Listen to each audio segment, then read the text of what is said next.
long conversation with myself last night. Got to thinking about what's important, not only what matters to me, but what's important in my life, where I am, and how I even got here. You know, everybody has a string of hardships that lead them to make the decisions that they make. And no matter whether those decisions are good or bad, they're decisions. They're decisions that evolve us, that stem from a history, that stem from a train of thought, that stem from some kind of embedment that was placed in our mind. And I had to have a long, hard look at my own personal. So if you hear me breathing hard a little bit, it's honestly, I just came from the gym and I had a moment that I wanted to think about it. I had a moment I wanted to share with you guys about my journey, my personal journey, my mindset. See, I can remember a guidance counselor telling me at one point in my time that just give up. There's nothing that you're going to be able to do. And whether they realize it or not, it had an emotional impact on me. That impact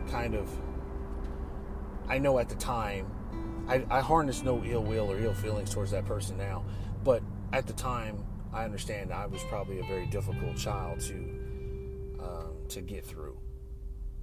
You know, but one day I'll tell my story about why that's the truth. But that registered with me.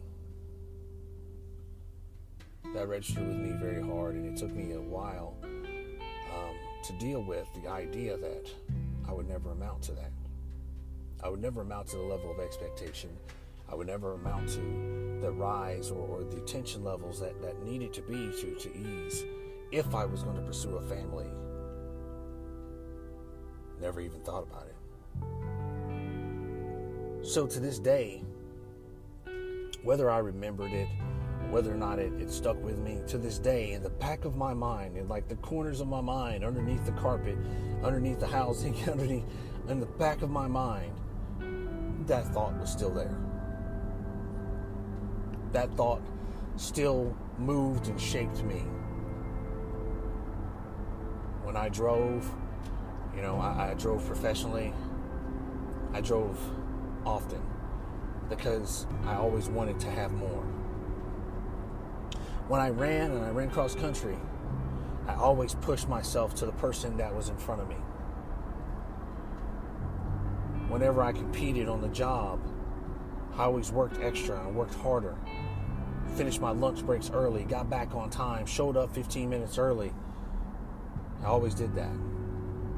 And I pushed myself to the point that I was exceptional at what I did, but only at the level that I was.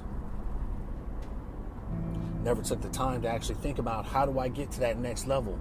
It was just about being the best at the level I was at. And that's another stain of I'll never be good enough.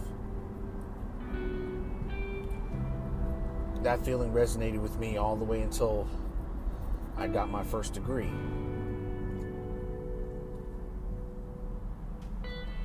When I ended up getting my first degree, it was surrealistic. It was literally surrealistic. It didn't feel real because I still had that thought in my mind. I'd never be good enough. I still had that doubt in my mind. I'll never be good enough as I walked across the stage.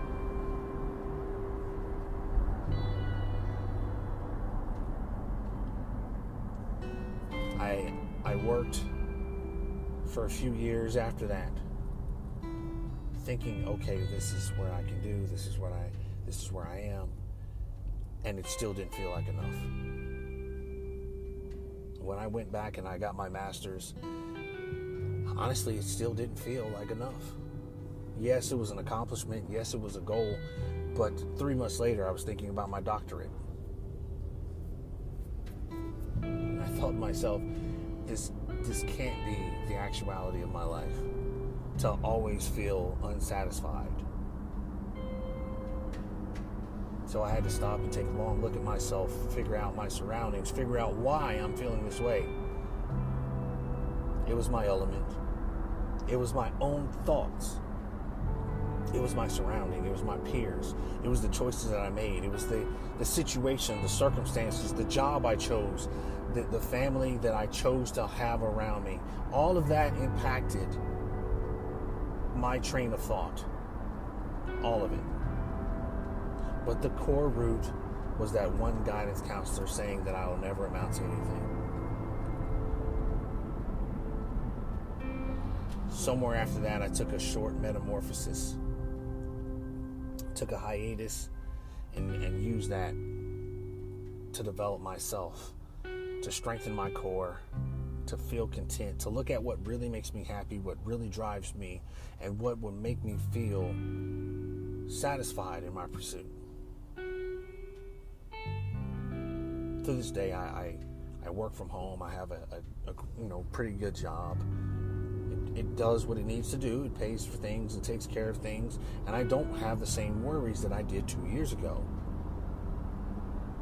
I'm also part of a startup group and this life coach. And it isn't until the life coaching, it isn't until the startup business that I'm really feeling where I am. I own multiple hats, I own multiple titles. But what really moves me is the fact that I'm able to help. And that trumps that feeling in the back of my mind that I'll never amount to anything. That trumps that feeling that I will never be good enough. And last night, during one of my sessions, yes, I get sessions as well. I feel as a life coach, you should always evolve, always try to develop, always get better. As the world changes, so should you. And that moment came to me in one of the sessions where I realized I'm good enough. I've always been good enough. I might not have had the training. I might not have had the practice. I might not have had the experience. I might not have had the development, but I have always been good enough. And so are you. It isn't until you visualize what your comfortable, most successful self looks like that you can compare it to your current mindset.